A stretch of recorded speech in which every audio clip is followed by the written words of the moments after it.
오늘 말씀드릴 주제는 인공지능 연구개발 현황과 정부의 역할에 대해서 말씀드리려고 합니다.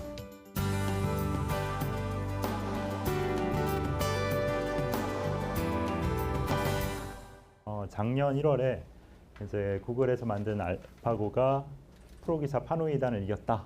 그래서 알파고가 이제 이세돌을 갖다가 바둑에서 이겼으니까 그럼 이제 다른 분야들도 거의 금방 그렇게 되는 거 아니냐 이렇게 생각하실 수가 있는데 바둑이 사실은 굉장히 독특한 문제거든요. 바둑은 인공지능이 이제 지나고 보니까 잘할 수밖에 없는 그런 토이 프로블럼이고 실제 우리 문제들하고는 굉장히 그 괴리가 있다. 그래서 바로 알파고가 됐다 그래가지고 우리 모든 분야들이 다 인공지능이 뭐 사람을 뭐 능가하게 되는 건 굉장히 간극이 있는 얘기입니다. 그렇다면은 그러면 이제 그 어떤 분야에서 인공지능이 먼저 활용을 될지를 생각해 보면은 이 딥러닝의 중요한 특징이 통계적으로 성능이 좋으면 되는데 이게 가끔 한두 번 실수를 한다는 게 이제 좀 문제가 있습니다. 그래서 100번 중에 98번, 99번 되면은 우리가 충분히 만족하고 쓸 수 있는 분야. 바로 게임이 그런 거죠. 바둑. 알파고가 이세돌을 이길 정도로 그 실력이 굉장히 뛰어나지만은 걔가 그 5판 중에서 떡수를 갖다가 20여 수를 뒀거든요.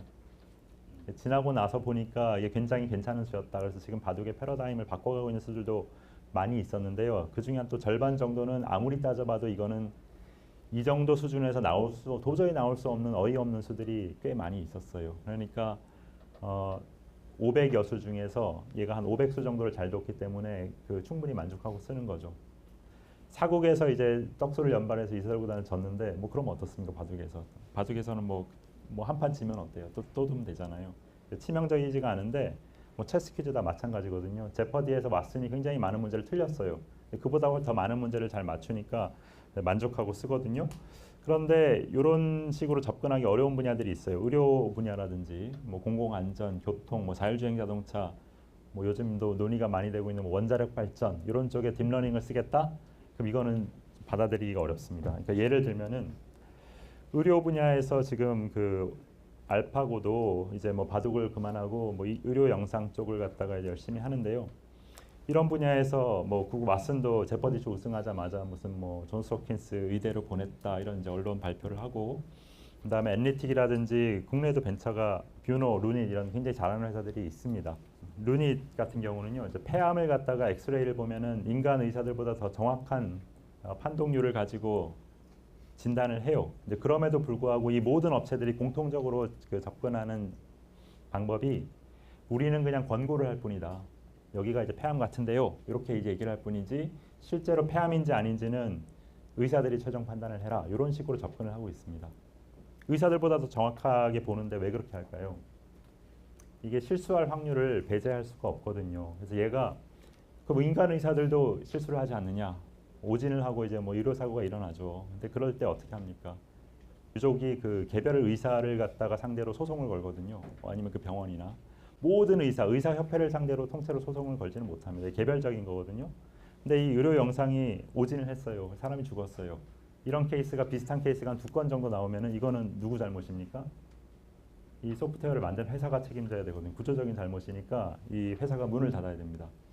특히 미국같이 징벌적 손해배 상대를 채택하고 있으면은 감당이 안 되거든요. 그러니까 학습을 아무리 많이 시키더라도 딥러닝의 장점이 도메인 날리지가 별로 필요 없는 것처럼 보여요. 그러니까 이세돌만큼 그 바둑을 잘 둘 필요가 없어요. 구글의 개발자들이. 이거를 개발한 사람들이 의사들만큼 이렇게 전공 지식을 많이 요하는 건 아닌데 데이터를 많이 넣어주니까 알아서 저절로 잘 되더라 하는 게 장점이고요. 대신 단점은 구조가 너무 복잡해지다 보니까 얘가 왜 잘 되는지를 또 설명하기가 어려워요. 그러니까 나가서 얘가 가끔 실수를 하는데 왜 그런 실수를 하는지 설명하기가 어렵고 예방하기는 더더욱 어렵습니다. 그 다음에 또 하나의 특징이 이 비즈니스 모델이 거의 검증된 게 없습니다. 이렇게 하면 돈이 될 것 같은데 실제로 기술력은 굉장히 뛰어난데 망하는 회사들이 부지기수고요. 또 전혀 이건 안 될 것 같은데 또 돈을 버는 회사들이 많거든요. 그러니까 검증된 비즈니스 모델이 없다 보니까 지금은 많이 이제 거품이 많이 껴 있거든요. 그래서 일단은 니즈가 분명한 분야. 예를 들면 운전하면서 제 신문 보고 싶은데 그러고 있으면 사고 나니까 내가 지금 인터넷 기사를 갖다가 내가 좋아하는 연예인 목소리로 읽어주면 좋겠다. 이런 것들은 바로 뭐 사업이 잘 되겠죠. 그래서 검증된 어떤 이제 니즈가 분명한 분야부터 이제 먼저 활용이 될 거고요.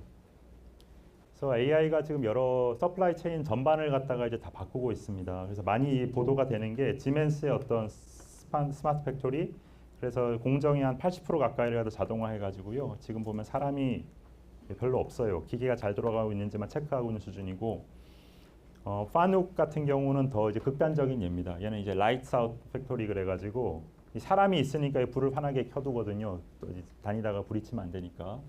파눅 같은 경우에는 이제 일본 회사인데 미국 공장에는 100% 자동화입니다. 사람이 없어요. 그러니까 불을 꺼두거든요. 기계만 돌아가는데 뭐 사람이 불 켜둘 필요가 없죠.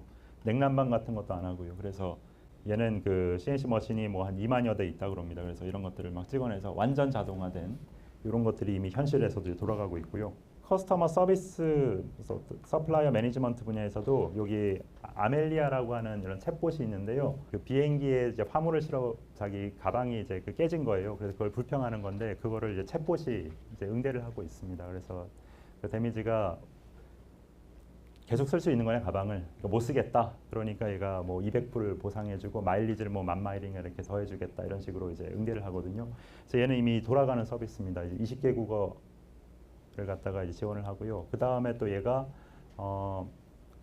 그 인보이스를 갖다가 그 석유 회사인데 세계 각국에서 인보이스를 갖다 요청하면은 그거를 그 나라 말로 응대를 해주면서 발행하는데 이제 이미 활발히 사용하고 있어요. 그래서 이런 부분도 이미 지금 이제 많이 하고 있고요. 지금 돈을 싸들고 이 기술을 갖다가 살려는 사람들이 줄 서 있어요. 이 시장이 굉장히 크거든요. 지금 그 뭔가요 이렇게 은행 같은 데서 이제 상담 문의 전화를 갖다가 지금 이제 그 사람이 하고 있는데 그 시장이 조 단위 시장입니다. 수조.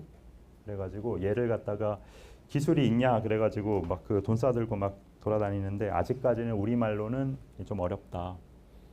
그러니까 모든 직업들이 다 이렇게 대체되는 건 아닌데요. 인공지능이나 기계에 대체되는 건 아닌데 끊임없이 내가 그 어떻게 살아남을지를 이제 고민하는 게 필요한 것 같아요. 아까 이제 의료 영상 얘기를 드렸잖아요.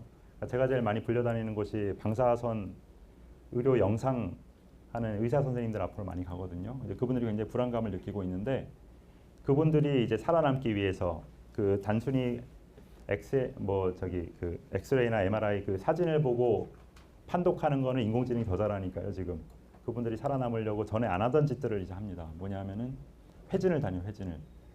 그러니까 이 사람들은 환자를 직접 상대하지가 않거든요. 종합병원에 가보시면 사진 찍어 오세요. 그러면 사진 찍고 오면 사진은 환자한테 직접 보여주는 게 아니라 그 의뢰한 의사들한테 내과, 외과 의사들한테 그냥 보내고 끝나죠. 근데 그렇게 하면은 인공지능이 충분히 할 수 있기 때문에 그분들이 이제 태블릿에다가 사진을 담아가지고 입원한 환자들한테 회진을 돌아요. 선생님들은 이제 여기는 이렇게 설명을 막 해주거든요. 그러니까 이제 역할이 계속 바뀌는 것 같아요. 인공지능보다 이제 사람이 잘 할 수 있는 일이 뭐냐, 그걸 끊임없이 찾아가고 있습니다. 그다음에 인공지능 개발하는 데는 세 가지, 알고리즘, 그다음에 컴퓨팅 파워, 데이터 이 세 가지가 필요한데 현황을 잠깐 살펴보겠습니다. 알파고를 갖다가 돌린 게 이세돌구단하고 돌린 그 정도 스펙이 슈퍼컴퓨터로 사면 한 100억 정도. 그다음에 GPU 기반의 이제 클라우드 머신을 꾸미면 한 10억 정도면 살 수 있습니다. 그러니까 많이 싸졌죠. 그래서 이것도 진입 장벽이 되지 못하고요. 그러니까 잘하고 못하고는 결국 데이터를 얼마나 많이 갖고 있느냐로 이제 판가름이 나는데 이런 회사들이 인공지능을 잘하는 회사들이 보면은 데이터가 가장 많은 회사들이거든요. 그래서 한 예를 들면은요, 지금 리멤버라는 요 명함 관리 앱, 여러분들도 이제 명함이 수백 장 막 책상에 쌓여 있는데 이거를 내가 일일이 다 전화번호, 이메일 주소 입력하려니까 답답하잖아요. 그러면은 그거를 모아다가 리멤버라는 회사에 우편으로 보내면은 이 회사의 비즈니스 모델은 그 보내온 거를 갖다가 스캔을 하거나 아니면은 스캔이 또 잘 안 되는 경우가 많아요. 명함마다 포맷이 많이 달라가지고 그런 경우는 이 회사 직원들이 그거를 보고 수기로 타이핑을 해서 입력을 해줍니다. 여러분 주소로 싹 넣어줘요. 굉장히 이 무식한 비즈니스 모델이잖아요. 인공지능 시대랑 전혀 어울리지 않는 비즈니스 모델인데 이 회사가 지금 인공지능 업계에서 가장 각광받는 회사입니다. 이 회사가 한 2년만 더 버텨라. 그러면 이제 그 돈 싸들고 막 살려고 기다리는 사람들이 줄 서 있어요. 왜 그렇습니까? 이 회사의 데이터베이스를 보면은요, 대한민국에서 누가 누구를 만나서 어떤 얘기를 하는지가 딱 보여요. 이 사람들이 이 사람들을 만나고 이렇게 돌아가는구나.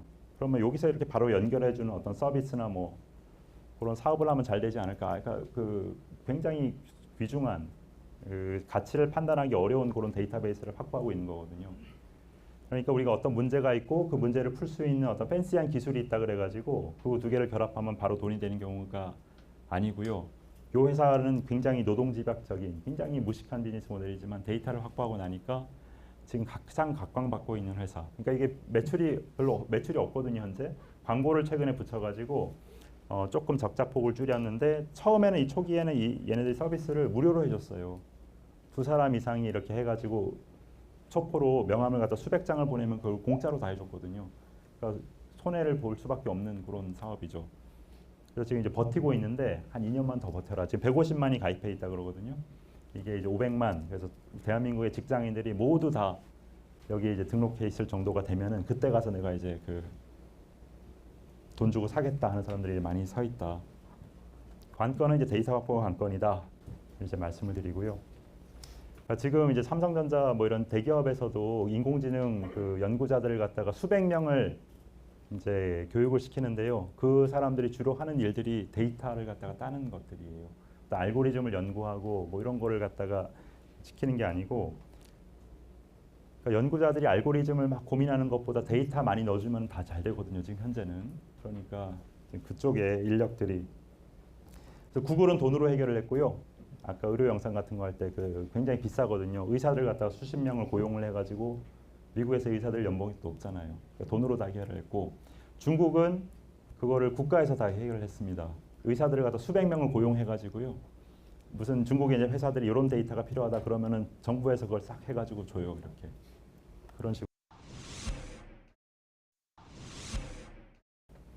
알파고가 이세돌하고 이제 우리나라에서 작년 3월에 할 때 일본에서는 이런 일이 벌어지고 있었어요. 인공지능 간의 바둑 대회에서 우승한 젠이라는 게 이런 툴이 일본에서 만든 툴이 이 사람이 개발자거든요. 가토 히데키시가 그러니까 머리가 희끗희끗한 사람이 현역에서 계속 개발을 해요. 이런 게 이제 일본의 저력이죠. 우승한 기념으로 프로기사 왕년에 일본 1인자였던 이제 기사하고 석점을 깔고 둬가지고 젠이 이깁니다. 이게 굉장한 성취였어요. 그 전에는 넉 점이었거든요. 한 점 줄이는데 한 4년 정도 걸렸습니다. 그래서 이게 최고 수준이었는데 완전히 묻혔어요. 언론에는 보도도 안 됐습니다.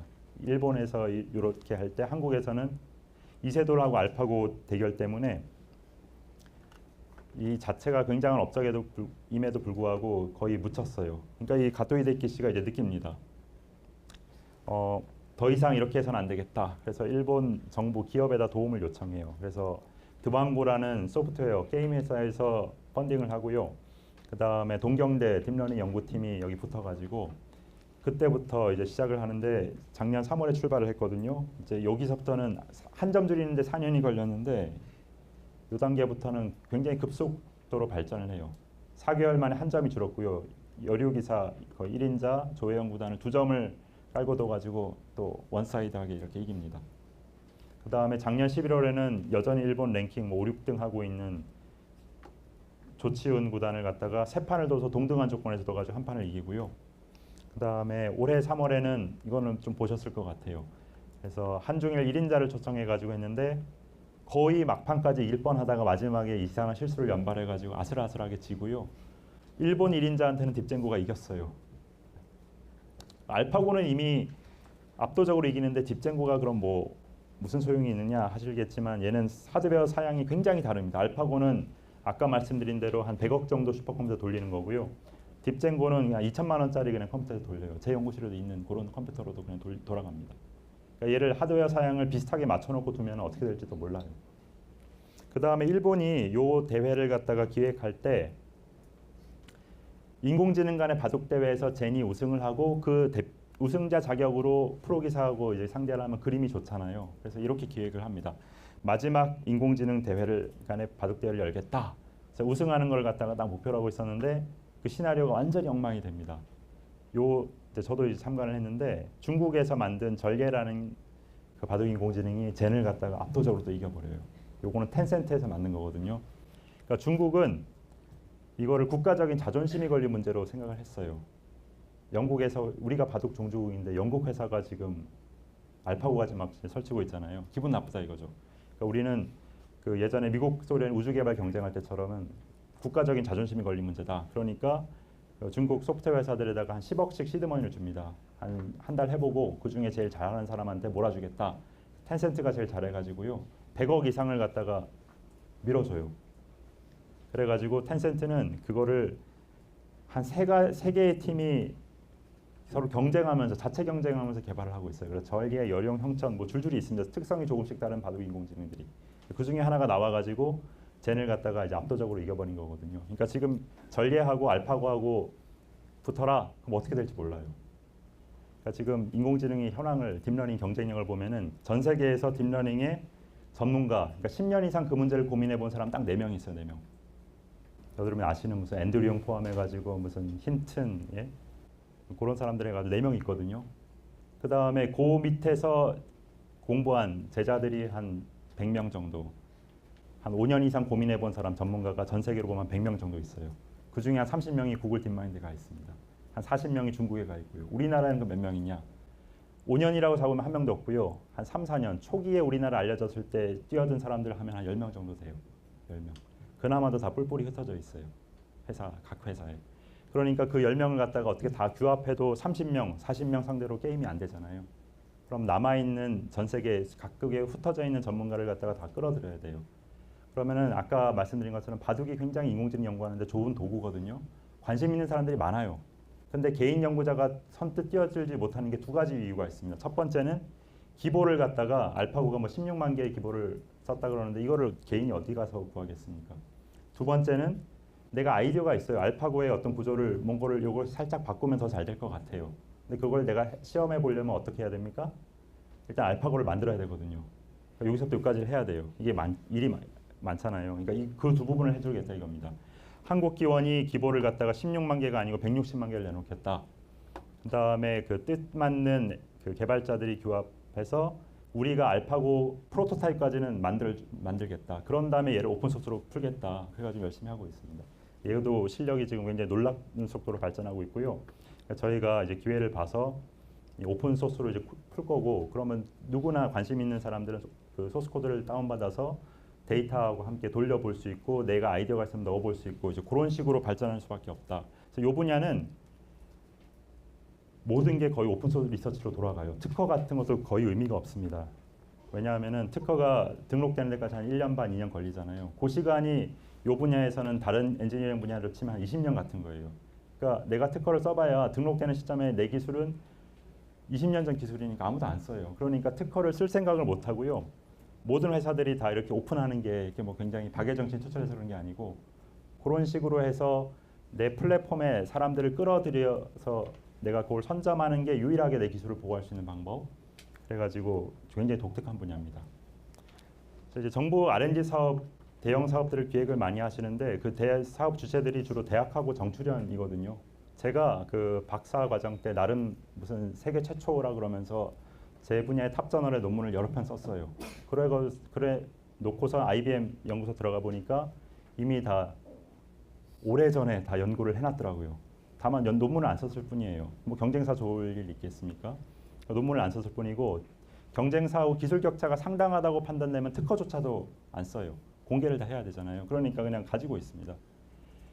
그러니까 반도체 분야로, 그러니까 이제 좀 그게 특히 심할 것 같은데, 이미 기업하고 대학하고 어떤 기술 격차가요, 이거 넘을 수 없는 넘사벽 수준으로 이렇게 벌어져 있어요. 우리나라 기업들도 반도체 분야에서 세계적인 경쟁력을 갖고 있잖아요. 그러니까 이게 한 15년 전부터 역전이 된 것 같아요. 그래서 지금 그 대학에서 제 분야에서 수행하고 있는 대형 사업들, 무슨 센터들 있잖아요. 하고 있는 연구들이 사실은 거의 다 쓸모없는 것들이에요. 논문을 쓸 수 있을 거예요. 왜냐하면 회사가 오래전에 해놔도 논문을 안 썼으니까. 그러니까 이게 공학 분야에서는 그런 것 같습니다. 그 다음에 두 번째, 이런 회의에 많이 불러다닙니다. 어떤 방향으로 쭉 연구를 해야 이걸 합치면 앞으로 뭐가 될 것 같냐. 근데 이거 아무도 몰라요. 네? 전자공학 분야에서 1년 뒤에 어떻게 될 거냐를 예측할 수 있는 사람은 극히 소수고요. 2년 넘어가면은 아무도 없습니다. 그러니까 그 긴 텀에 그런 이제 과제들이 사실은 그 제대로 기획하기가, 열심히 기획하더라도 상당히 어려워요. 그러니까 결국에는 민간에서 다양한 돌연변이가 나오는 수밖에 없고요. 뭐가 잘 될지 모르니까 여러 가지를 다 서로 각자 중요하다고 생각되는 것들을 그냥 하게 내버려 둔 수밖에 없어요. 그 다음에 아까 보신 것처럼 스마트 팩토리에서 결국 중요한 거는 기초 기술이거든요. 발에 딱 굉장히 편한 그런 신발을 만들어내는 기술, 그게 핵심이기 때문에 기초가 결국 중요하고요. 그다음에 정부의 역할은 어떤 공공 퍼블릭 도메인에 굉장히 소중한 데이터들이 많이 있거든요. 이런 것들 갖다 이제 민간이 쓰는데 장벽들이 굉장히 많이 있습니다. 의료 영상 하는데 굉장히 힘들어요. 그 환자들 개개인 동의를 다 받아야 되거든요. 영국보다도 더 어렵게 돼 있어요. 이런 것들을 갖다가 해결해 줄 수 있는 법제도라든지 이런 걸 정비하는데 이제 국한을 해야 되고, 교육제도를 이제 특히 좀 많이 손을 봐야 됩니다. 그 대학이 분명히 사양 산업은 맞는데 이거를 계속 내가 해야 되느냐, 계속 고민하거든요. 내가 계속 여기에 있어야 되느냐, 그래서 제가 언제까지 학교에 있어야 되느냐 고민을 하고 있습니다. 그러니까 이런 것들이 하여튼 제가 굉장히 솔직하게 말씀을 드려봤습니다. 경청해 주셔서 감사합니다.